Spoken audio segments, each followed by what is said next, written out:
All right, this is your brother Issachar coming at you with another lesson. First off, I'm going to give all praises to Yahweh, Bahasham, Yahweh Shai, Bahasham, Rachaa Kwadash. Double honors to the apostles of the great millstone, which I learned this truth from. Honors to the elders and brothers out there pushing this word through the four corners of the earth within truth and sincerity. And shalom to the Aquas that's listening and learning. Today's video is going to be entitled Understanding Deuteronomy chapter 7, verse 1 through 3. Now, I got inspired to do this video, to do this lesson, because I ran into an aqua that was on Facebook, and she seems pretty sincere. You know, she doesn't she doesn't look for exposure. She doesn't try to teach the scriptures or anything like that. You know, she just posts certain memes or certain information or whatever, and keep it moving or whatever.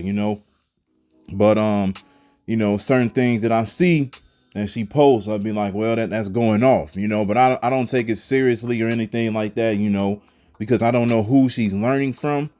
I don't know if she's learning from GMS, IUIC, ISUPK, or anything like that. I'm not sure.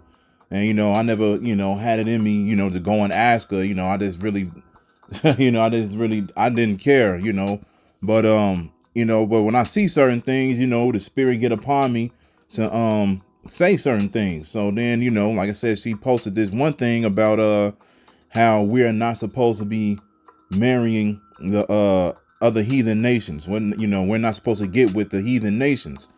And the thing is, I told her, I was just like, well, technically Israelite man can be with a heathen woman, but an Israelite woman cannot be with a heathen man.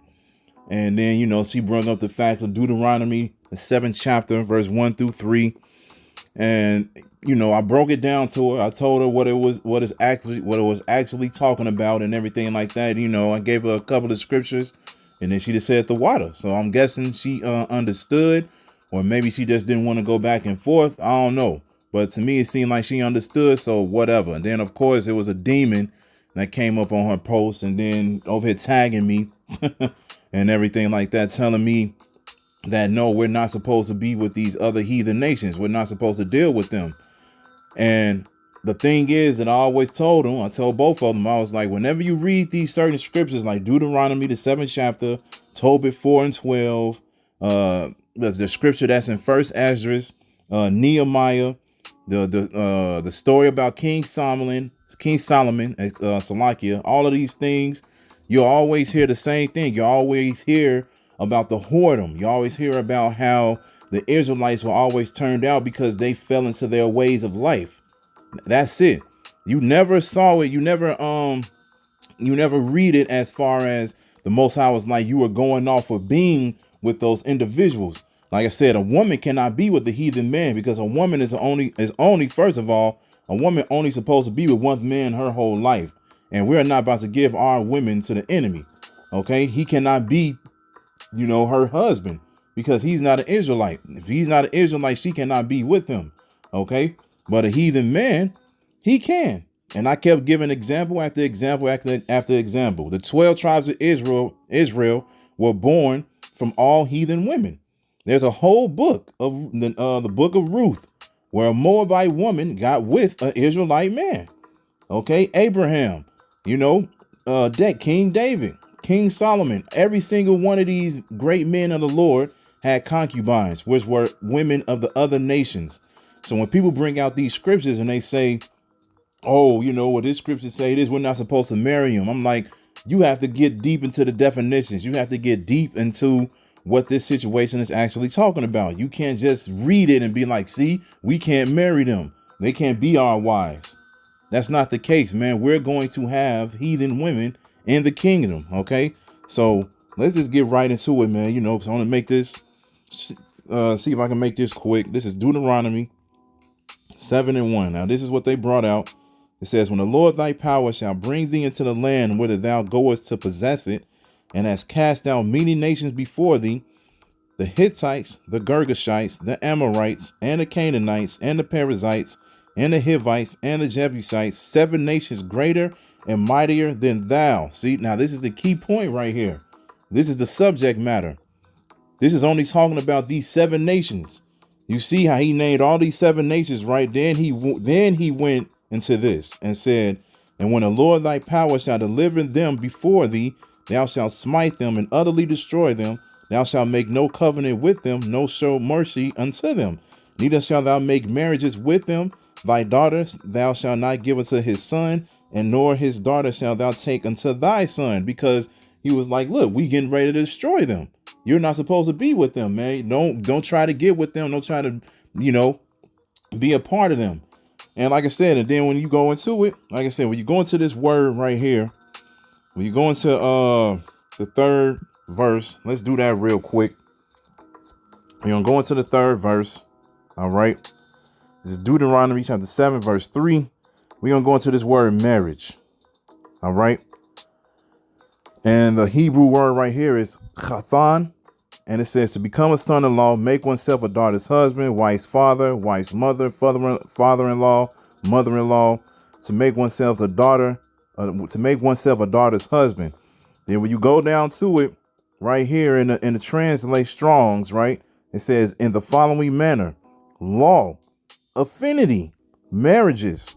Then when you go into the Strong definition right here, it says to give a daughter away in marriage, hence generally to contract affinity by marriage. Join in affinity. What does affinity mean? Let's look up that word real quick. And look up this word affinity, right? And it says a natural liking for or attraction to a person, thing, idea, etc. A person, thing, idea, etc. for which such a natural liking or attraction is felt. Relationship by marriage or by ties other than those of blood, distinguished from consanguinity. Then we go down this, what it say? Inherent likeness or agreement, close resemblance or connection. So what is this inherent likeness or agreement? The inherent likeness or agreement is the ways of the heathen. They follow idols. They worship idols. They eat abominable foods. They do everything that the Most High told you not to do. Okay. So when you get into these, when you get fall in love or whatever, or you get super attached, like it says, connection, when you get super attached to the ways of the heathen, you start to do the things that they do. The same thing that we're doing today. OK, we were born over here in America and everything like that. And we learned their ways. We all watch the Super Bowl when it comes on. Everybody celebrates Thanksgiving and Christmas and does these different things at the same time. The whole world does it. OK, everybody eats certain food at certain times of the year. When it's 4th of July, everybody got to run to the store and get hamburgers and hot dogs and chips and pop and all these different things. Right. You're following the ways of the heathen. And a lot of, and the thing is, a lot of people that, that's with these individuals, especially our women that goes with, Esau, the man, they definitely fall into their hands because, they're the power. Speaking about Esau, he has the power. He's the man. OK, but our women are not supposed to be with them. OK, so when you go and we look into that word, like I said, marriage, this is what it's talking about. Inherent likeness or agreement. All right. Let's see inherit right quick. Let's see what that word means. Let's go into that.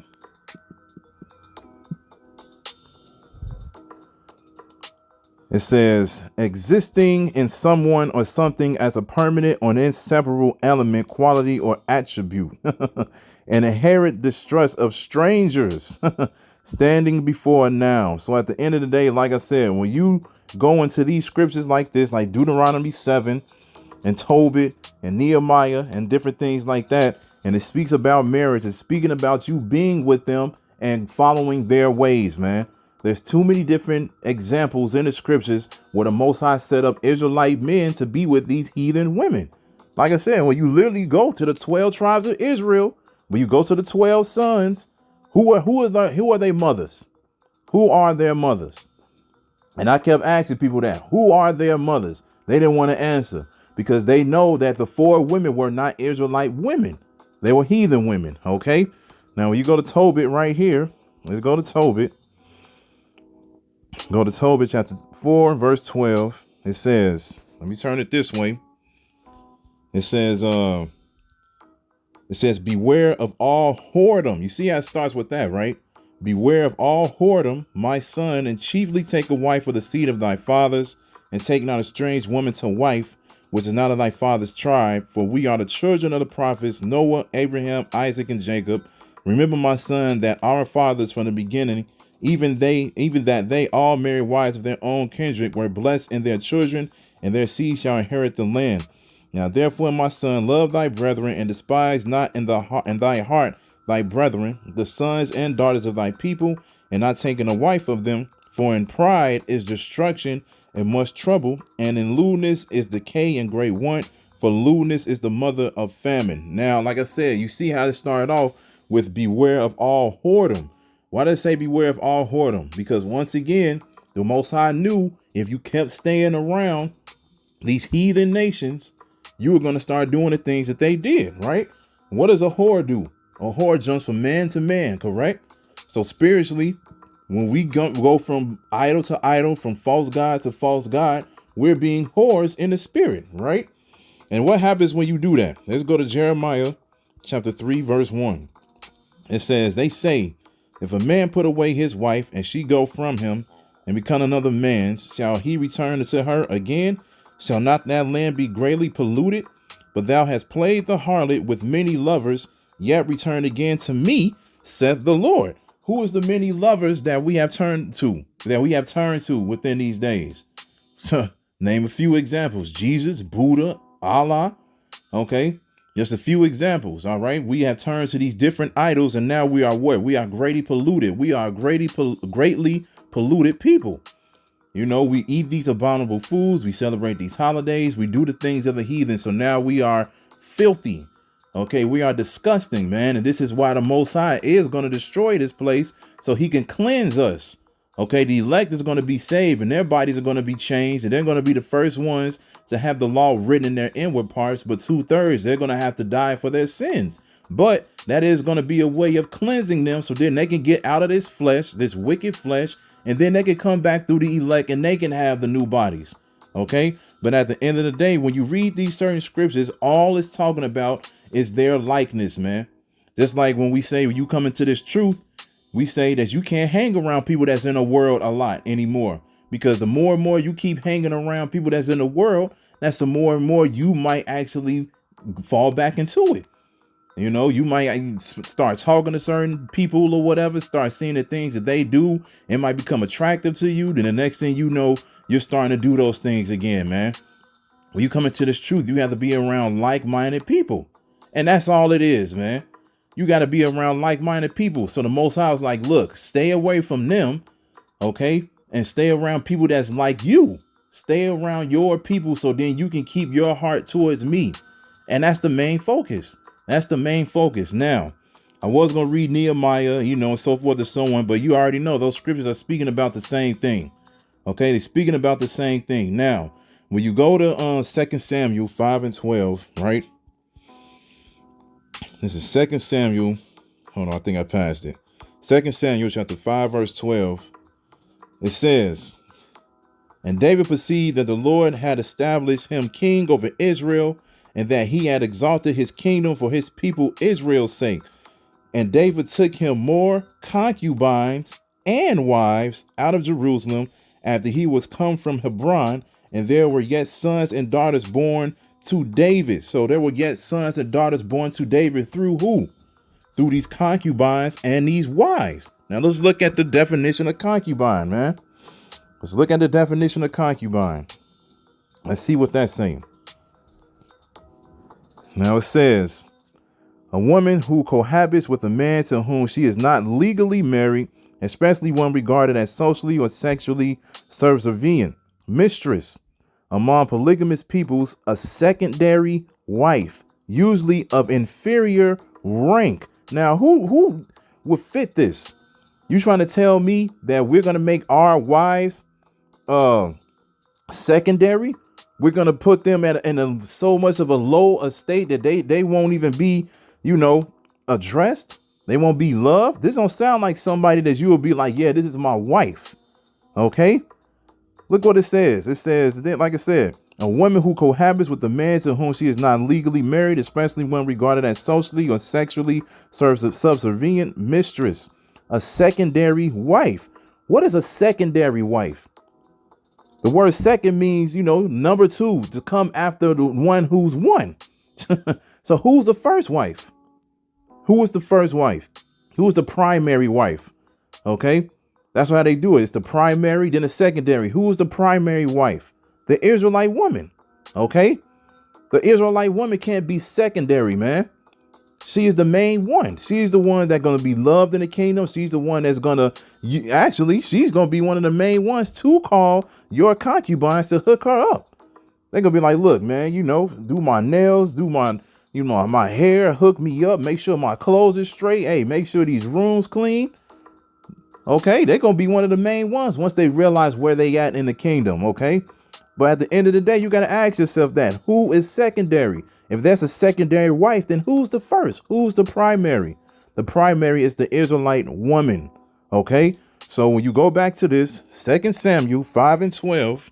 All right. And you got to remember, the Lord just made David king, just like we just read. Right. And it says, and David perceived that the Lord had established him king over Israel. So the Lord made David king over Israel and exalted his kingdom for his people Israel's sake, right? And then the Lord set King David up with what? It says more concubines and wives. So he had concubines and wives even before this happened. And the Most High blessed him with what? Even more concubines and wives out of Jerusalem, as he was come from Hebron, and there were yet sons and daughters born to David. Those sons and daughters that was born to David are Israelites, because we keep telling you that the man holds the seed. Okay, the man holds the seed. So whenever a man goes into another woman, it doesn't matter if she's an Israelite or not, that children will come out and he or she will be an Israelite. It's not that hard to understand, man. It's really not that hard to understand. Okay, there's countless points in the scriptures. Like I said, read the book of Ruth. That's the main thing I always bring out. The book of Ruth cuts anybody who says that we can't be with the heathen women. That's literally, the book is about a Moabite getting with an Israelite man. That's what it's about. Okay, to do what? To preserve seed. To preserve seed. And like I said, when you go into the accounts, like I said, you look it up. Look up who the 12 tribe of Israel. Look up the 12 sons. Who are their mothers? You look it up. Tell me what nations they were. You be like, damn, they wasn't Israel. Come on, man. It's not that difficult. Then we're going to go and end it with this. First, hold on. Let me look this up.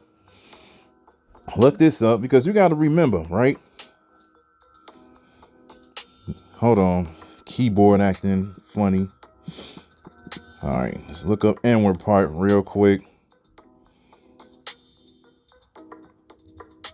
Okay. This is Jeremiah chapter 31, verse 33.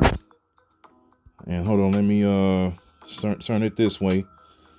And it says, let's start at 32. It says, not according to the covenant that I made with their fathers in the day that I took them by the hand to bring them out of the land of Egypt, which my covenant they break, although I was an husband unto them, saith the Lord. But this shall be the covenant that I will make with the house of Israel. After those days, saith the Lord, I will put my law in their inward parts and write it in their hearts, and will be their power, and they shall be my people. So when is this gonna happen? Because we read verse 31, which I should have did first. It says, behold, the days come, said the Lord, I'll make a new covenant with the house of Israel and with the house of Judah. Okay, the northern and the southern kingdom are going to come back together, and the new covenant that's going to happen. What is the new covenant? The new covenant is when the laws are going to be written in our inward parts. What does that mean? We're going to know the law perfectly. Just like it says in the scriptures, we're not going to need to. Well, here it is.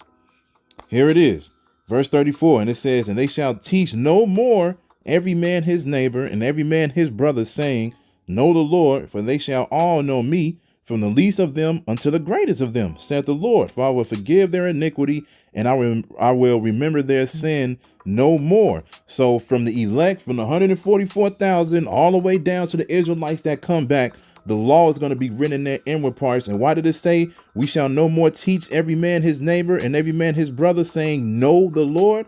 Because we're all going to know the Lord automatically. We're going to be like the perfect robots for Yahweh Ba'Shem Yahweh Shai. It's going to be programmed within us to know the law. All right. So with that said, since we're all going to know the law and know how to do things so we can make sure that we please and exalt Yahweh Ba'Shem Yahweh Shai every single day of our lives, right? This law is going to come into play. This law is going to come into play. People, you're going to know this law. This law is going to be written in your inward parts. You're going to know this law right here. It says, when thou goest forth to war against thy enemies, this is Deuteronomy chapter 21, verse 10. It says, when thou goest forth to war against thy enemies, and the Lord thy power have delivered them into thine hands, and thou hast taken them captive, and seest among the captives a beautiful woman, and has a desire unto her, that thou wouldest have her to thy wife, then thou shalt bring her home to thine house, and she shall shave her head and pare her nails, and she shall put the raiment of her captivity from off her, and shall remain in thine house, and bewail her father and her mother a full month. And after that thou shalt go in unto her, and be her husband, and she shall be thy wife, thy secondary wife. Okay? Thy secondary wife. All right? And it says, and it shall be, if thou have no delight in her, then thou shalt let her go whither she will, but thou shalt not sell her at all for money. Thou shalt not make merchandise of her, because thou hast humbled her. And this is a thing. When you have sex with a woman, you humble her. You humble her. Okay?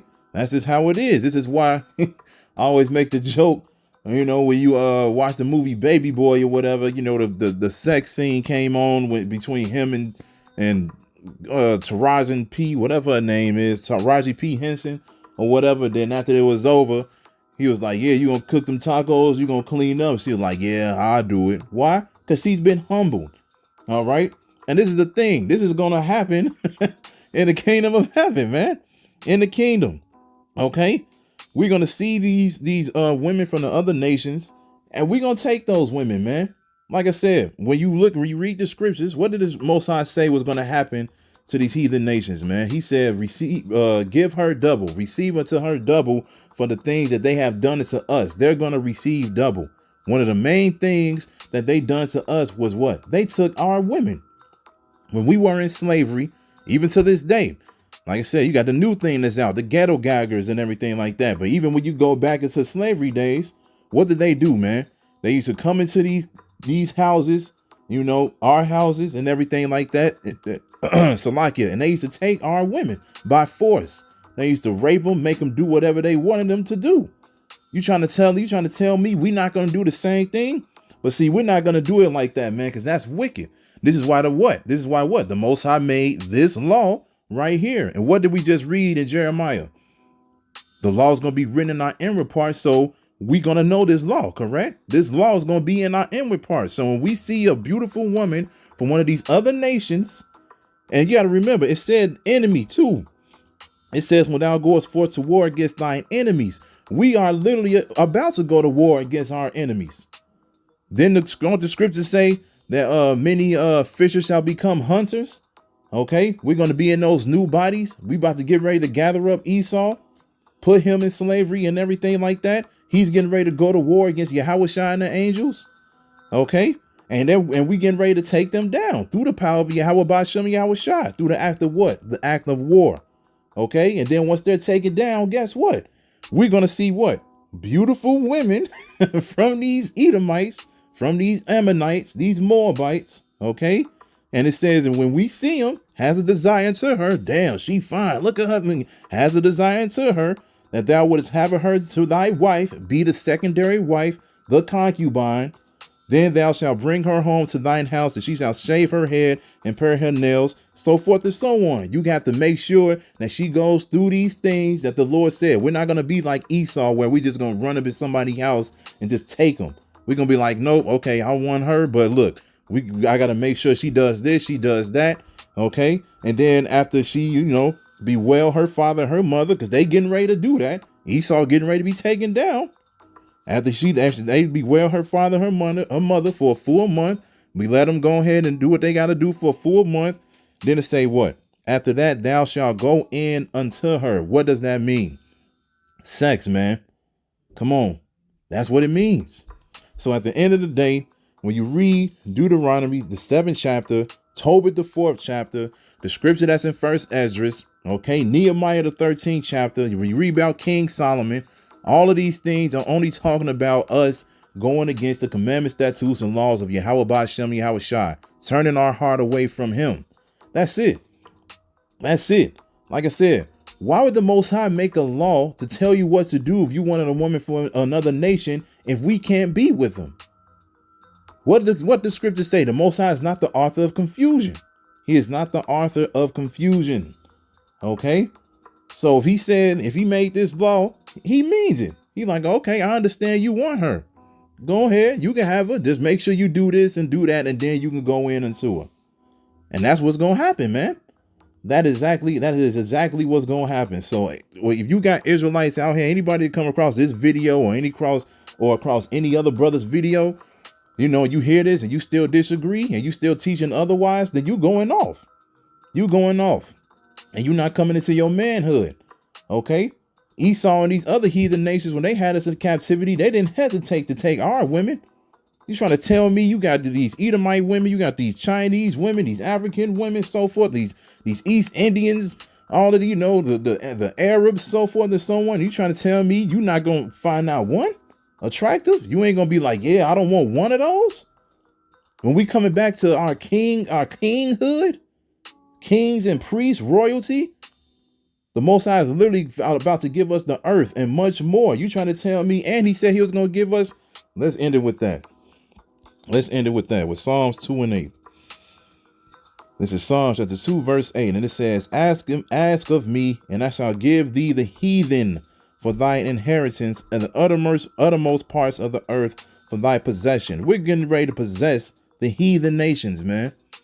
So you trying to tell me, out of all of these, like I said, all these heathen nations, you literally gonna be like, I don't want to deal with one. You're not a real man. I'm sorry.